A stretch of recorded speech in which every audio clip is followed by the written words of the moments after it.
राम राम शेतकरी भावांनो, आज आपण आलो आहोत सांगोला तालुक्यातील सर्वात मोठ्या मोरा म्हशीच्या डेअरी फार्म येथे परमेश्वर धुरे पाटील यांच्या श्री स्वामी समर्थ डेअरी फार्म वजरे येथे परमेश्वर धुरे पाटील यांनी त्यांच्या दुग्ध व्यवसायाची सुरुवात ही अवघ्या 5 म्हशीपासूनच सुरुवात केली होती आणि ती आज 2 वर्षात त्यांच्याकडे लहान मोठ्या मिळून तब्बल 150 अशा मोरा जातीच्या म्हशी आहेत। यांच्या फार्मवरचे रोजचे संकलन आहे 1150 ते 1200 लिटर। या फार्मची उभारणी 100 बाय 100 एवढ्या जागेत केली आहे। तर या 150 म्हशीचा गोठा उभारण्यासाठी आलेला एकूण खर्च, या डेअरी फार्मचे रोजचे नियोजन कसे आहे, त्याचबरोबर म्हशी संगोपन कशा प्रकारे केले जातं, त्यामध्ये चारा नियोजन कशा पद्धतीने केलं जातं, पाण्याचे नियोजन याबद्दल आपण सविस्तर माहिती पाहणार आहोत। तर शेतकरी बंधूंनो, तुम्हाला देखील म्हशी पालन करून दुग्ध व्यवसायाची सुरुवात करायची असेल तर या फार्मला एकदा अवश्य भेट द्या। या फार्मवरती तुम्हाला उच्च दर्जाचे खात्रीशीर मोरा जातीच्या म्हशी विक्रीसाठी उपलब्ध आहेत। तर वाट कसली पाहताय, व्हिडिओमध्ये दिलेल्या नंबरवर लगेच संपर्क करा।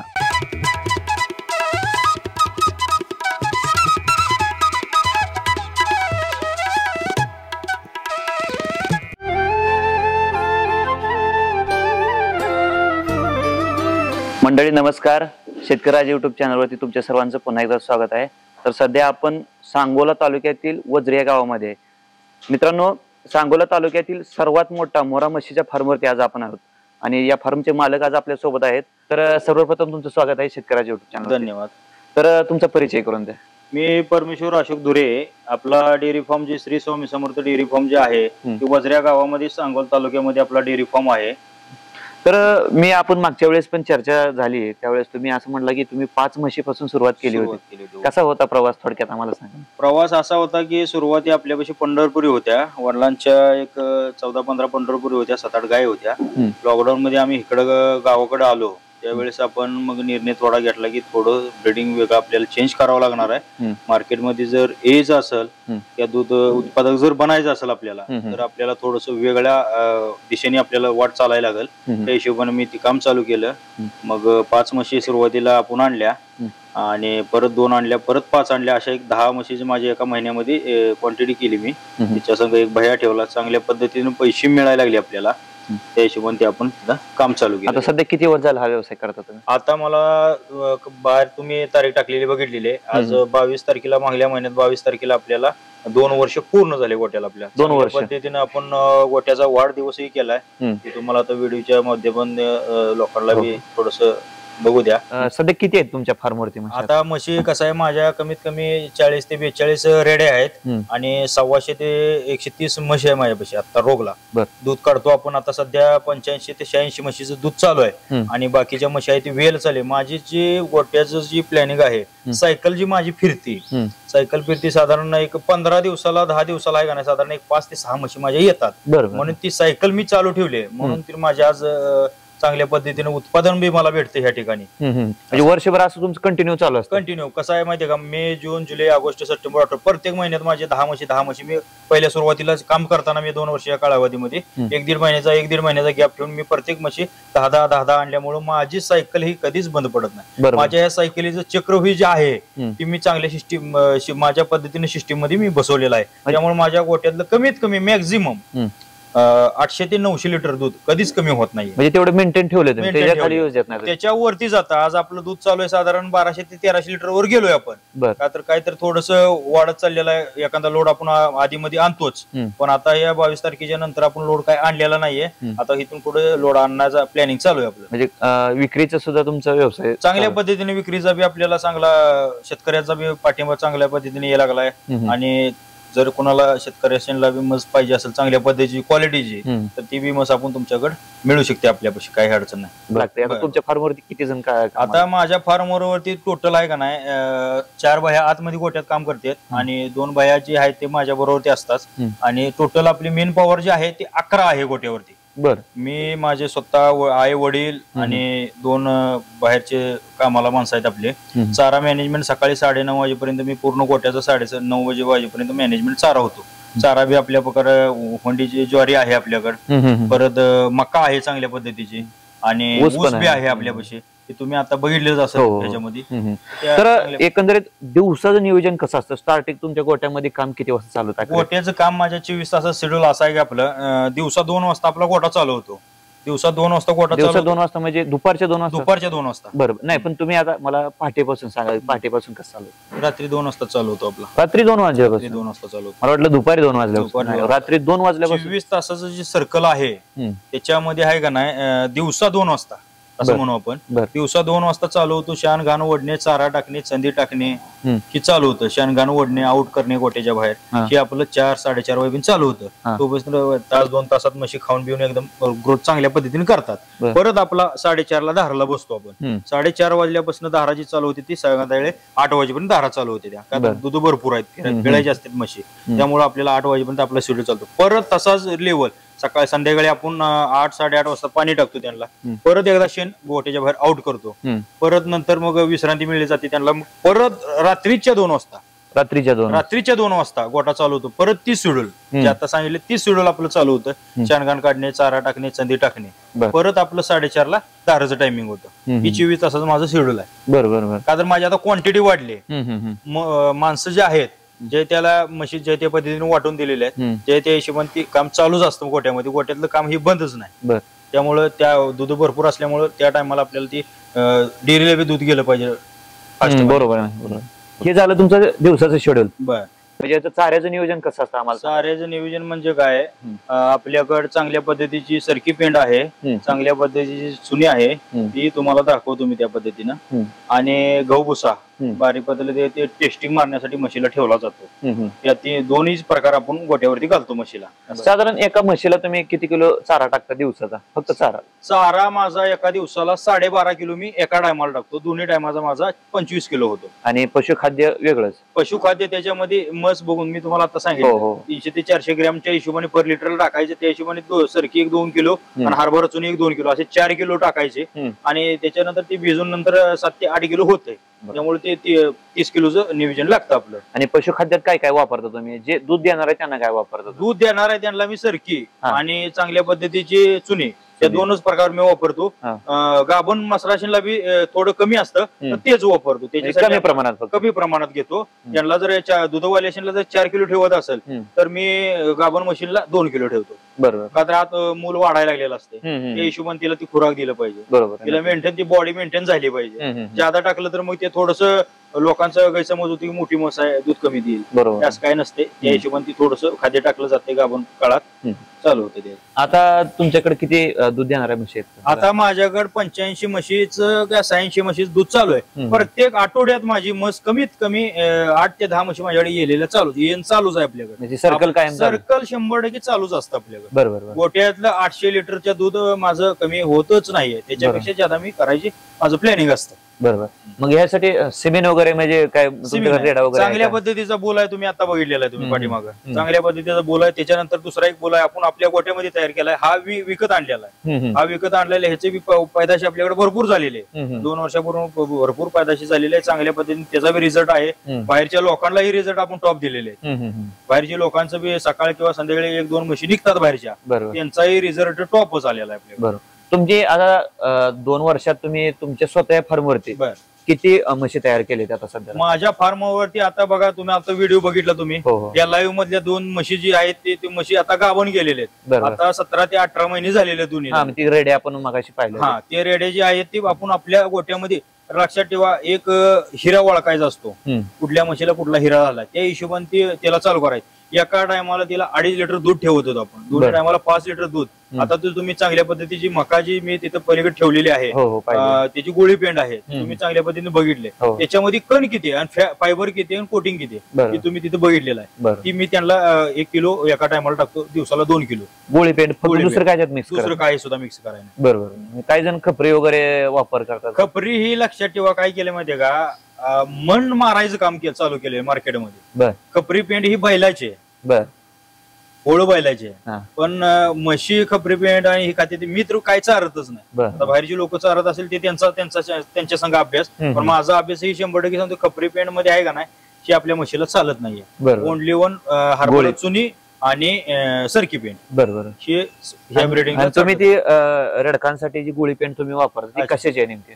ती गोळी पेंट जी आहे ती मकाची त्यात मिक्स आहे, हा. ही प्रोटीन आहे, बरोबर त्याच्यामुळे ती आपण ती मसराशीला रेडिएशनला ठेवतो आपण. बरोबर. हा. मग हे जर किती दिवस तुम्ही चालू ठेवता हे? आता कसं आहे माहितीये का, ज्याचे रेड्या तुटलेले आहेत, हा हा पिऊन तुटलेले आहेत, आता समजा 8 महिन्याचे 10 महिन्याचे हम्म. त्या मशीन त्या रेडिएशनला आपण ती चालू करतो. खाली साधारण 2 ते 2.5 किलो आपले जे काय वाला चारा असेल ते त्याच्यावरती वाळली टाकली तरी चालते, वरी करायची काही गरज नाही. बरं. चांगल्या पद्धतीने रेडी तयार होती आपल्या इथं. बरं, असं किती दिवस म्हणजे आपण आता साधारण आहे नाही, पहिल्या माझापर्यंत ती आपल्याला 100% खाऊ घालायची, बरं. काही अडचण येत नाही. हम्म. गाव गेल्यानंतर बी ती खाऊ घाला, काही अडचण येत नाही आपल्याला. हम्म. चांगल्या पद्धतीची ती व्यवस्थित आहे समजा, आणि कमी रेट मध्ये मिळते. बरोबर. 59 किलोचं पोत आहे आपलं, ते साधारण 1350 ते 1400 रुपयाला पोत आहे. म्हशी ही चांगल्याच आहेत म्हणतात, पण आम्ही थोडंसं जरा मागल्या काळात गेल्यानंतर बघितल्यानंतर दूध जरा 38-40 रुपयावरती रेट गेले होते. त्या टायमाला 2 पैसे राहत होते, पण आजच्या डेटला शेतकरी सांगतोय की मला फक्त मी चिठ्ठीच घेऊन चाललोय बरोबर. खर्च वजावट करून. काय त्यात उचल असले तर पेंडीचा सगळा खर्च निघून जातोय, चिठ्ठी फक्त खिशामध्ये घालून घरी जायचं.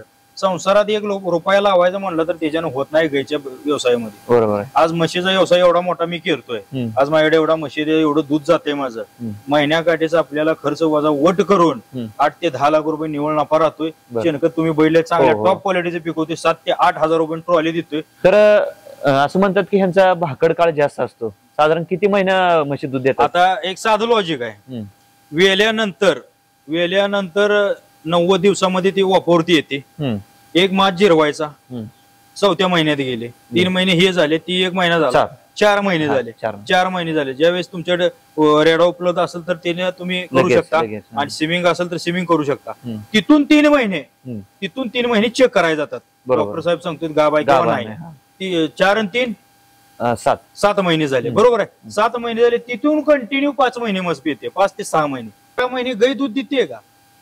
मी काढून दाखवतो म्हस इथं. बरोबर. ज्याला कोणाला जर कळत नसेल त्या व्यवसायामधलं, 100% त्यानं मला तुमच्या स्क्रीनवरती नंबर बी आहे आपला, आणि तुम्ही त्यानं संपर्क माझ्या संग करू शकता. काय निघत नाही किंवा काय निघत नाही ह्याच्यासाठी आपण ते थोडस त्याच्यावरती काम करू. लोकांचा गैरसमज हिथच झालाय म्हणून आपला शेतकरी मरायला लागलाय. बरोबर. त्यासाठी आपण 100% सांगू शकतो. आपण काय व्यापारी नाही किंवा काय नाही की इथं आणून दाखवतो लोकांना बघतो, असली सिस्टीम नाहीच नाही आपल्या. शेतकऱ्याला आहे का नाही ब्रह्म झालाय. गाय आपली 5000 लिटर दूध देते, म्हस आपली साध्या पंढरपुरी म्हशी साधारण 2 ते 2.5 लिटर देते. मॅक्झिमम हिचा हिशोब काढा, दिवसाला तुम्ही 12 लिटरचा हिशोब करा, महिन्याला झालं किती दूध आणि वर्षाचं झालं किती दूध. बरोबर. 11 महिन्याचं गणित मारा तुम्ही. महिन्याला दूध होते 360 लिटर, त्या 11 महिन्याचं तुम्ही गणित मारा, किती पैसे होते? 3,16,000च्या आसपास एस्टिमेट निघते एका म्हशीचं. म्हस 1.5 लाखाची समजा, खाद्य तिचे खाद्य 50,000 समजा, वर्षाकाठी 1 लाख रुपये निवड. तुमची मज घेताय त्या किमतीला डबल देऊन जाते. कॅल्क्युलेशन 100% करा, गणित करा. उठता बसता थोडस गाईकडे जाणारे माणसं आहेत ना, फार्म आज बरेच फार्म तयार झालेले आहेत आपल्या परिसरामध्ये. तर लोक गाई करू का मस करू त्याच्यावरती लोकांचं थोडस ताळमेळ लागना. तर तुम्हाला मी अशी माझ्या वतीने जर तुम्हाला मी समजायला सांगू शकतो की ज्या वेळेस तुम्ही कुठं खचून जाणार आहे त्या टायमाला 100% एक कॉल करा, त्या गोष्टीतून तुम्हाला मी बाहेर काढू शकतो. बरोबर. म्हणजे म्हैस पालन करायचं का जर्सी पालन करायचं? जर्सी पालन करायचं हा विचार असेल किंवा काय करायचं जर काय कळत नसेल तर तुम्ही थोडस वेळ द्या. वेळेनुसार आज भांडवल कुठल्याही गोष्टीला तुम्ही लावणार आहे, 5-10 लाख कुठे लावणार आहे, फार्मवरती जाऊन माहिती घेतली पाहिजे चांगल्या पद्धतीनं. म्हस किती महिने दूध देते किंवा गाई किती महिने दूध देते ह्याचं बी तुम्ही तुलना करा. गाईचा रेट काय चालू आहे, म्हशीचा रेट काय चालू आहे, याच्यात बी थोडस तुम्ही लक्ष देऊन त्या हिशोबाने काम करून मग आपल्या बिझनेस कडे वळावं. बरोबर. तुमचं जे फार्म आहे ते किती एरियात फार्म आहे आणि ह्या फार्म मध्ये किती म्हशी बसू शकते? आता काय माहितीये का, माझा हा 100 बाय 100चा बॉक्स आहे. इकडेही 100चा आहे, तिकडेही 100चा आहे. चौकोन बॉक्स आपला आहे 100 बाय 100चा. त्याच्यामध्ये आपण सिस्टीम जी केलेली आहे गव्हाणी जे म्हणतात ते गव्हाणी आपण काय केलेलं आहे, पहिली हाईट घेतलेली आहे आपण 2.5 फुटाची आणि दुसरी हाईटची टप्पा घेतलेला आहे 3 फुटाचा, म्हणजे समोरचा टप्पा. आणि त्याच्यामधून आपण एक 2.5 फुटाचा जागा ठेवलाय चारा टाकण्यासाठी व्यवस्थित, दोन्ही धावणीच्या मध्ये चारा टाकण्यासाठी. त्याच्यामधला डिस्टन्स हा चौकोनी बॉक्स मध्ये आपल्याला 190 ते 200 क्वांटिटी बसू शकते म्हशीची आपल्या. बरोबर. ऑलरेडी इकडे जागा जी आहे ती तुम्ही तिकडे बघितली असेल, चारा वगैरे ठेवायसाठी जागा आहे ऑलरेडी. तिथं जर आपल्याला 1-2 दावणी बांधून जर 40 म्हशी बसवायच्या म्हणल्या तर तिथं आरामशीर बसू शकतात. म्हणजे 200 म्हशी 100 मध्ये बसायचं नियोजन केलं. आज आपला तुम्ही बघितलंय तिकडे एक गोठा आहे, की नवीन एक गोठा चालू झालाय पूर्ण आपला. ही ह्यात बसलोय आपण इथं. आता साईडला ही गोठाचं काम चालू केलेलं आहे चांगल्या पद्धतीने. पाण्याची टाकी चालू काम चालूच आहे त्याच्यात. आज 3रा गोठा आहे आपला. 2 वर्षामध्ये 3ऱ्या गोठ्याचं काम करतोय. महाराष्ट्रामध्ये असा कुठला व्यक्ती आहे की बाबा त्याने म्हशी पालन केलंय आणि तो असा डायरेक्टच 2 वर्षामध्ये 200 म्हशी झाले त्याच्यापाशी, असा कोण असेल तरी बी तुम्ही मला सांगा परिचय, मी त्यांना जाऊन भेटून. ह्याचं आता हाईट वगैरे किती ठेवली तुम्ही, ह्याला किती खर्च आला पण त्याबद्दल सांगा. आता साधारण आपल्या हाईट जी आहे, मधला जी कप्पा आहे, मधला कप्पा आपला 16.5 फुटावरती आहे. त्याच्यानंतर दुसरा कप्पा जे आहे, असे 6 कप्पा आहेत आपले. दुसरा कप्पा जे आहे ते 14.5 फुटावरती. 3रा कप्पा जे आहे ती 12.5 फुटावर. म्हणजे साईड स्टेप पायरी केलेली आहे, जेणेकरून त्याचं पाणी ह्याच्यावर पडलं पाहिजे, ह्याचं पाणी ह्याच्यावर पडलं पाहिजे, ह्याचं पाणी पडून आपल्या गोट्याच्या बाहेर पडलं पाहिजे. म्हणजे गोट्याच्या आतमध्ये पाणी नाही पडत. आता सेंटरची हाईट किती ठेवली मला तुम्ही गोट्याच्या? सेंटरची हाईट 16.5 फूट ठेवली. 16.5 फूट. आणि साईडची आहे 14.5 12.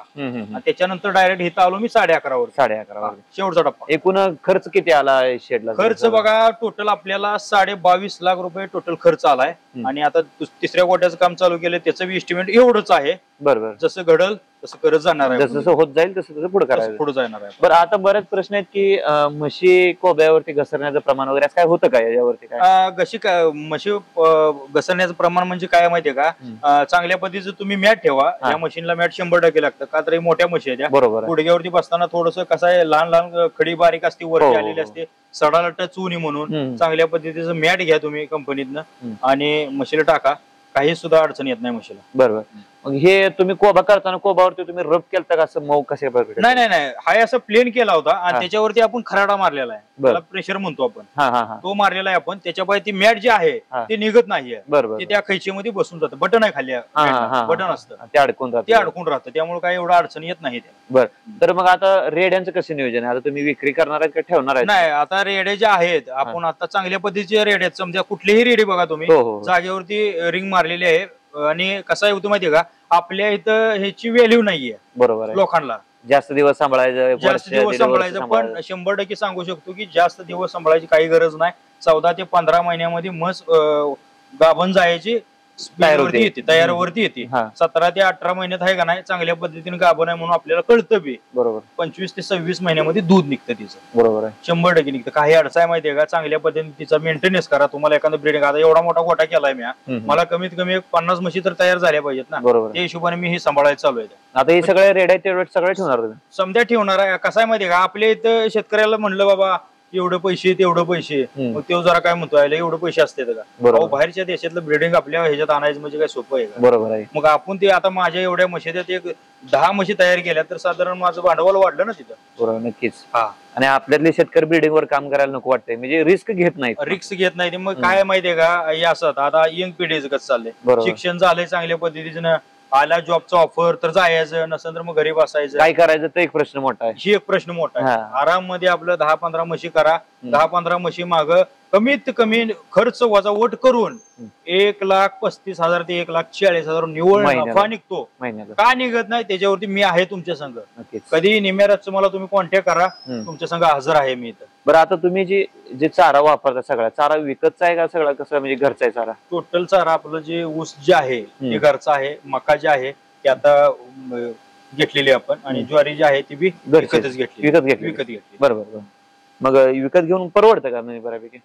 काय माहितीये का, आता एवढा माझा गोठा मोठा झालाय, मला परवडतं, काही अडचण नाही. आता शेड मधलं जे पाणी असेल किंवा जे स्लरी मुतारी जे असते ते त्याचं नियोजन कसं केलेलं आहे? आता त्याचं नियोजन म्हणजे काय, पूर्ण गोठ्याचं जे पाणी आहे ते 1 नंबरच्या टँक मध्ये, आता तुम्ही टँक बघितलेला आहे, त्या टँक मध्ये स्लरी आणि गोमूत्र आणि पाणी हे 3 प्रकार त्याच्यामध्ये जातात. बरोबर आहे. आणि स्लरी, आता शेतकरी लोक आमचे ते रिक्वायरमेंट कशी आमच्या इथली, कोणाची झाड आहेत ते बी ऑलरेडी तिथे स्लरी करतात. आपल्यापाशी बी चांगल्या पद्धतीने स्लरी मिळते. आणि म्हशी आहेत आपल्याकडे, गाया तर नाहीत आपल्याकडे, 1-2 गाया याच्या हिशोबाने ठेवलेले आहेत आपण घरी. पण नुसतं गोमूत्र आणि पाणी हे बी आपल्या पद्धतीने 2-3 टँक बघितलेले तुम्ही. 2 चांगले स्लरीचा 1 टँक आणि 2 आपले गोमूत्र आणि पाण्याचा मिक्स असं 2 टँक ठेवलेले आहेत. ती बी आपल्या 1 रुपया 2 रुपयाच्या भावामधून आपण ती सेल करतो. बरोबर.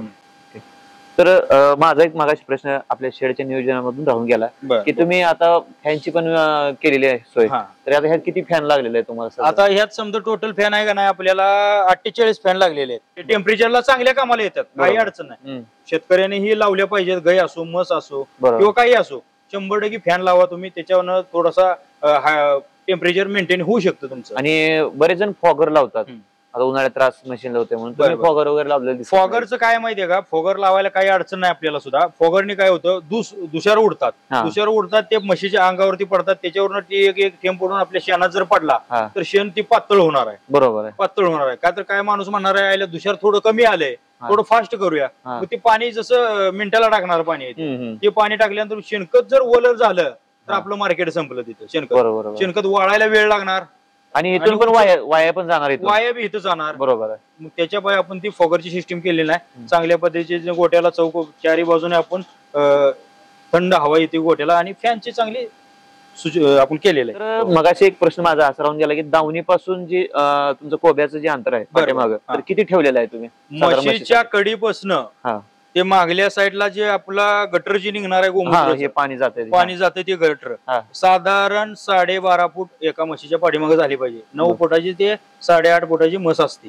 तर ती दावं लावल्यापासून ते ह्याच्यापर्यंत ते 9 फुटाचं आपण अंतर धरायचं. का तर म्हस काय डायरेक्ट दावणीला चिटकून बसत नाहीये, तिला थोडस मागे सरकून बसायला लागतंय. एक 12 फुटाचं अंतर ठेवा एका म्हशीच्या पाठीमागे. 12 फूट तुम्ही अंतर ठेवलेलं आहे, तेवढं पुरतंय म्हणा, सपशेल पुरतंय. त्याच्या मागे आपलं शान बी वाढायला जागा भेटला पाहिजे. बरोबर. परत शान नेणारा ती गाडा बी आहे, त्याच्यामध्ये ती चालला बी पाहिजे, हे बी बघणं गरजेचं आहे. 12 12.5 फूट मॅक्झिमम ठेवून टाका, काही अडचण. तर तुम्ही जे म्हणला की 3 ते 4 किती मजूर आहे तुमच्या फार्मवर? आता माझ्या फार्मवरती 7 मजूर आहेत. म्हणजे तुमच्या घरचे सोडून बाकीचे आहेत ते आपले 6 जण आहेत. भैया किती आहेत? 6 जण. 6 भैया. 6 भैया. साधारण एका भैयाला तुम्ही किती पगार देता? आता पगार कसा असतो माहितीये का, साधारण एक 15 म्हशी घेतल्या तर 15 म्हशी मागे आपण एक भैया साधारण 18 ते 20 हजार रुपये पगार घेऊ शकतो. बरोबर. या हिशोबाने 15 म्हशी मागे तुम्ही एक भैया ठेवलेला काय असेल ते 15 20 काय 16 20 येतील तेवढे. अशी म्हटलं की तुम्ही विक्रीचा सुद्धा व्यवसाय करता? हो, चालू. तर आता सध्याला आहेत का तुमच्याकडे विक्रीसाठी म्हशी? आता 10 म्हशी आहेत तुम्हाला ऑलरेडी, माझ्यापाशी आहे 10 म्हशी. म्हणजे विक्रीसाठी? आता विक्रीसाठी ऑलरेडी 10 म्हशी आहेत. आता त्या पद्धतीने आपण तुम्हाला एक एक मस्त मी तुम्हाला त्या साईडला नेऊन दाखवतो. हा आपला घरचा गोटा पिळायचा आहे आणि खरेदी विक्रीचा गोटा तो आहे. बरं, आता आपण ते बघूया, बघू शकतो. ओके, चला. शेतकरी मित्रांनो, यांच्याकडे म्हशीचा लॉट आहे, विक्रीसाठी अवेलेबल आहे. तर आपण त्या म्हशी कशा आहेत, व्यायलेल्या आहेत का, किती दूध देणार आहेत, कशा प्रकारच्या आहेत, तर त्या सविस्तर आपण बघूया. चला तर मग पाहूया. तर शेतकरी मित्रांनो, आपण मगाशी जो विषय झाला, तर ह्यांनी खरेदी विक्रीचा सुद्धा हा व्यवसाय करतात. तर यांच्याकडे हा लॉट आलेला होता. तर हे सर्व तुमचं लॉट विक्री झालेला आहे आपलं. बरं, मग आम्हाला थोडक्यात माहिती सांगा ना, कशा कशा म्हशी आहेत, किती वेताच्या आहेत? आता ही जी म्हस आहे ही दुसऱ्या येताची आहे. जागेवरती बघू शकता तुम्ही. मार्केटमध्ये जी म्हस खरेदी करायला जाणार आहेत लोक, आता असे विकणारे भरपूर गोटे आहेत आपल्यापाशी. आणि खरेदी करताना तिची कातण बघा तुम्ही, तिचं हाईट बघा, तिचा लुक बघा, तिची थानाचा डिस्टन्स बघा खरेदी करताना.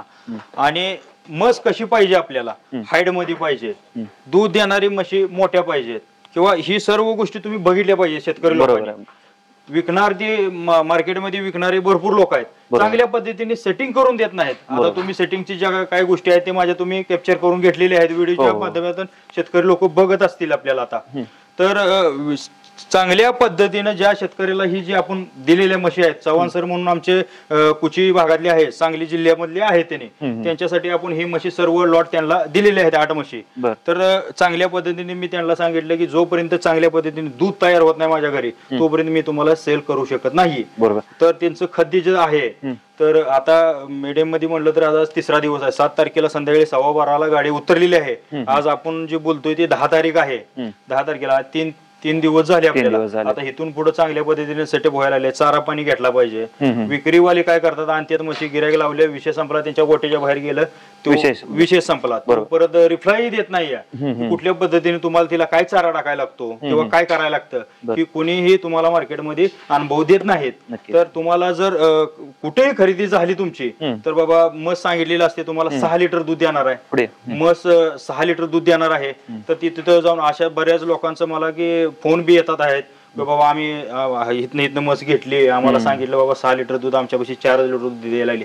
इथं चांगल्या पद्धतीने तुम्ही 2 दिवस 3 दिवस 4 दिवस घरच्यासारखं येऊन इथं राहायचं आणि त्याच्यानंतर म्हस तुम्ही खरेदी करू शकता. बर, प्रोसेस कशी आहे? तुम्ही आता हे सगळ्या कुठून म्हशी आणलेल्या आहेत सगळ्या? ही हरियाणा जिंद मधून आणलेले आहेत. बरं, आज सीएम माणूस जे आहे आपला, हा माणूस 1-2 शब्द तुम्हाला बोलू शकतोय. मोहन भाई, ये भैंस का खासियत बताइए. और ब्रीड भी बताइए. ये ब्रीड बोले तो मुड़ा प्योर में आता है ना. अच्छा. ब्रीड बोले तो हाइब्रिड में है और अभी मुंह से 6 दांत का है. बर. अच्छा. और 1+ में इसने 13 लीटर दूध दिया फर्स्ट बार में. अभी सेकेंड डिलीवरी है, इसको कम से कम 15 से 16 लीटर दूध देगी. मुंह से बोले तो 6 दांत है. हाँ, मुंह से जवान पारी है, दूसरी बार का बच्चा देगा. बच्चा देकर भी बोले तो अभी 8-10 दिन हुआ. ट्रांसपोर्टिंग में था, अब इनको 2-3 दिवस हो गया इधर. दिवस रेस्ट होने के बाद ये खाना, चारा, पानी, ये मौसम सूट कर ले, ये 15 से 10 दिवस लगेगा. अच्छा. उसको बाद रिवर्स ये रूटीन पकड़ लेगा. फिर इसको लंबा दूध चलता है, 8 से 9 महीना दूध देती है.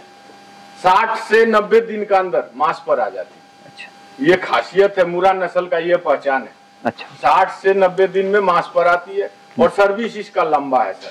अच्छा, ओके, धन्यवाद. तर पुढील चर्चा आपण ह्यांच्यासोबत करूया. तर आता हे सगळे विक्री झालेले आहेत. विक्री झाली. बरं, तिथून इथपर्यंत म्हणजे हरियाणा मधून इथपर्यंत येण्यासाठी किती दिवस कालावधी साधारण? आता कसं असते, बाकीचे जे विकणारी माणसं आहेत, लोक काय स्वतः जाऊन खरेदी करतात, स्वतः तिथं काय खरेदी आपल्याला करू देत नाहीत. शेवटी एकही माणूस तिथला आपल्याला धरावाच लागतो. बरोबर. काय म्हणण्यात येते की बाबा तिथं आम्ही स्वतः जातो, म्हशी खरेदी करतो, मग इथं आणून तुम्हाला चांगल्या पद्धतीचे ब्रीडिंग देतो. पण तिथंही स्वतः अशा खरेदी होऊ शकत नाहीत म्हशी. तिथला माणूस प्रॉपरच आपल्याला धरला पाहिजे. शेवटी बाहेरल्या कंट्रीतनं आपण म्हशी आणतो इथं. बरोबर आहे. आणि त्या म्हशी खरेदी करताना तिथं तर आपण बोलू शकत नाहीये. काय जो आपला हे माणूस जे आहे, आज तुम्हाला ते दाखवला माणूस मोहनजी, ते बाहेरच्या राज्यातून आलेले इथपर्यंत. हा, इथपर्यंत ह्यांची आमचे आज पहिल्या 5 म्हशीपासून ह्यांची माझी दोस्ती आहे आणि प्रेम आहे. बरोबर. त्या गोष्टीने त्याने बी आपल्यावरती तेवढं प्रेम ठेवलेलं आहे, तेव्हा हे आपण ह्या साम्राज्यापर्यंत पोहोचलोय. नक्कीच नक्कीच. आता हे लोगों का डिमांड हुआ, हम इधर सेल का काम करते. अच्छा अच्छा. आता तुम्ही सगळ्या तिकडून म्हशी आणता, ते सगळे व्यायलेले आणता का? कसं आहे माहितीये का, आपण गाभण म्हशी का आणत नाही? गाभण म्हशीचं काय त्यांनी सांगत असते 7 महिन्याची गाभण आहे, 8 महिन्याची गाभण आहे. बरेच लोकांची अशी फसवणूक झालेली आहे माझ्यापाशी. त्याचं माझं कॉन्टॅक्ट झालेलं आहे त्यांचं. तर त्यांची काय म्हणण्यात येते की बाबा आम्हाला तिथं 6 महिने सांगितले, आम्हाला डॉक्टरने इथं म्हणते 3 महिने झाले किंवा गाभच नाहीये. बरोबर. तर गाभ म्हस आणायसाठी आहे का नाही, थोडस आपल्याला हीच आहे, ट्रान्सपोर्टला भीती येते का. तर जेणेकरून काय होतं, ट्रान्सपोर्ट मध्ये गाडी रनिंग मध्ये चालतच असते. एखादा पिल्लू जर आतमध्ये बाळ जर फिरलं तर त्याचा 100% आपल्या शेतकऱ्याला फटका लागू शकता. जोपर्यंत आम्ही म्हस वेत नाहीये, चांगल्या पद्धतीने दूध देत नाहीये, तोपर्यंत ती म्हस खरेदी केली जात नाहीये. तर खरेदी करताना आपल्याला वेलेलीच म्हस खरेदी करा, जेणेकरून आपल्याला इथे आणून खिशाला जळ लागणार नाहीये. अशा पद्धतीने तुम्ही खरेदी करा. तुम्ही सगळे वेलेला घेऊन आला, 100% दूध चेक करून आम्ही तिथं आणलेलं असते. आणि जशी आम्ही पार्टीला पुढे देतो म्हशी, त्या पार्टीला आमचं बी बोलणं झालेलंच असते किंवा एका टायमाला 5 लिटर किंवा एका टायमाला 6 लिटर किंवा एका टायमाला 8 लिटर अशी आम्ही चर्चा करूनच आम्ही ती सेल केली जाते आमच्यापाशी. तर हिथं आणल्यानंतर तुम्ही म्हणता की लगेच विक्री करत नाही, सेट करता, तर कशी प्रोसेस असते? किती दिवसानंतर तुम्ही? आता कसं आहे माहितीये का, आज 7 तारखेला आपल्याकडे गाडी आलेली आहे, आज 10 तारीख आहे. तर आता इथून पुढे जे आता तुम्ही बघितलेलं आहे खद्य आपलं काय चालू आहे काय नाहीये, या सर्व गोष्टी त्यांना उखडमधनं दिल्या जातात, शिजवून दिल्या जातात.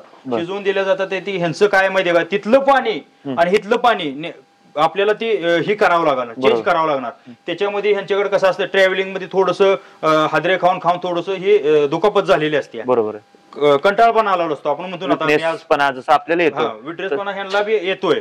त्या हिशोबाने ती काम बी चालू त्यांना ठेवलेलं जाते. कमीत कमी 10 दिवस मस आपण सेल करताना थोडस टाइम लावून चांगल्या पद्धतीने सेट करून, म्हणजे 10 दिवस विक्री करून तुम्ही खरेदी करून तिकडून आणता, इथं 10 दिवस सेट करतो आणि नंतरच तुम्ही विक्री करतो. बरोबर. म्हणजे दुधाची वगैरे क्वालिटी काय, म्हणजे क्वांटिटी मार्केटमध्ये तुम्हाला कोणीही सांगणार नाही की बाबा आज मस आली, आता कोणाची मस आली मार्केटमध्ये विकायसाठी, तर ती मस आहे का नाही 1 ते 2 दिवसात आहे का नाही, त्यांचं काय काम असतं, विक्रीचा धंदा आहे. आज मला सांगा, माझा पलीकडचा गोठा बघितला तुम्ही 150 म्हशींचा, आज 150 म्हशीच्या मी स्वतः लाईव्ह मध्ये धारा काढतो, मी स्वतः काम करतो त्याच्यावरती. तर शेतकऱ्याला सांगणार तुम्ही ज्या ठिकाणी म्हशी सेल करणार म्हशी घेणार आहे तर तिथं थोडस विचार पाचार करून म्हशी घ्या. व्यापारी लोकांकडे काय होते त्यांच्या घरी किती पिळायला म्हशी आहेत ते तुम्ही बघणं गरजेचं आहे. नक्कीच असे बरेच डेअरी फार्म आहेत की तिथं तुम्हाला गेल्यानंतर ही त्यांच्या म्हशी दिसणार नाही तुम्हाला, त्यांच्या म्हशी स्वतःच्या दिसणार नाहीत, बिलकुल दिसणार नाही.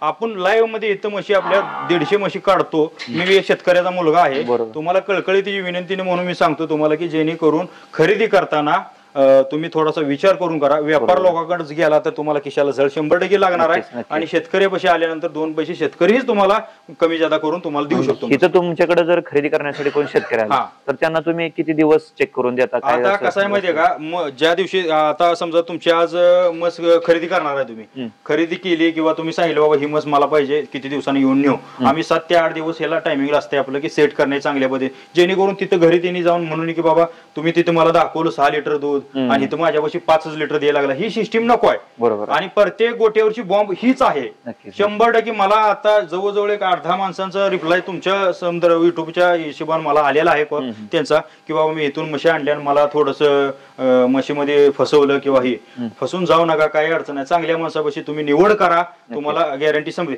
ज्या म्हशीला काय खाद्य लागणार आहे, 24 तासाचं रोटेशन मध्ये काय लागणार आहे, हे 100% तुम्हाला मार्गदर्शन मी देण्याचं काम करेन. म्हशी आणल्या असतील तर चांगल्या पद्धतीने सेट करूया आपण त्याला.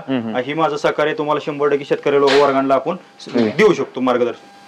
जर एखाद्या शेतकऱ्याला इथं येऊन जर म्हशी चेक करायचे असतील 1-2 दिवस, जर बाहेरून कोणी शेतकऱ्याला खरेदी करायची असतील तर त्यांनी येऊन इथं व्यवस्था वगैरे कशी केलेली आहे? आता शेतकरी जर आला आपला इथं म्हशीचा लोड आला त्यावेळेस आम्ही स्वतः फोन करून सांगतो बाबा म्हशी आले, तुम्ही येऊन बघू शकता, पसंत पडली तर घेऊ शकता, काही अडचण नाहीये.